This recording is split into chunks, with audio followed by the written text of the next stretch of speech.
நெல்லை மாநகராட்சி தச்சநல்லூர் மண்டலம் 10வது வார்டு இளங்கோ நகர் பகுதியில் 30 லட்சம் மதிப்பீட்டில் தார் சாலை அமைக்கும் பணி, பாளை மண்டலம் 55வது வார்டு தியாகராஜ நகர் குமரேசன் காலனி பகுதியில் 55 லட்சம் மதிப்பீட்டில் தார் சாலை அமைக்கும் பணியையும் நெல்லை மத்திய மாவட்ட திமுக பொறுப்பாளர் அப்துல் வஹாப் எம்எல்ஏ தொடங்கி வைத்தார். நிகழ்ச்சியில் மாநகராட்சி மேயர் ராமகிருஷ்ணன், துணை மேயர் KR ராஜு, திமுக மத்திய மாவட்ட துணைச் செயலாளர் SP சுரேஷ், மாநகர கிழக்கு பொறுப்பாளர் தினேஷ், மாநகர துணைச் செயலாளர் பிரபு பாண்டியன், தச்சநல்லூர் மண்டல தலைவர் ரேவதி பிரபு, பாளை மண்டல தலைவர் பிரான்சிஸ், உதவி ஆணையாளர் ஜான்சன் தேவசகாயம், உதவி செயற்பொறியாளர் தங்கபாண்டியன், உதவி பொறியாளர் பட்டுராஜன், தச்சநல்லூர் வடக்கு பகுதி திமுக பொறுப்பாளர் சங்கர், மேலப்பாளையம் கிழக்கு பகுதி திமுக பொறுப்பாளர் சாமுவேல், மாநகர பிரதிநிதி அக்பர் ஷெரீப், வட்டச் செயலாளர்கள் பாப்புகுமார், பாலமகேஷ், மேகை செல்வம், கவுன்சிலர்கள் முத்து சுப்பிரமணியன், கந்தன், மாவட்ட தகவல் தொழில்நுட்ப அணி துணை ஒருங்கிணைப்பாளர் காசிமணி, டாஸ்மாக் தோமுசா அரசன்ராஜ், மாநகர வர்த்தக அணி துணை அமைப்பாளர் LIC பேச்சுமுத்து,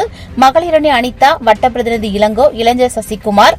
ஊர் நாட்டாண்மை சீனிவாசன், கணேசன், இளங்கோ, ராமலிங்கம், கண்ணன் உள்ளிட்டோர் கலந்து கொண்டனர்.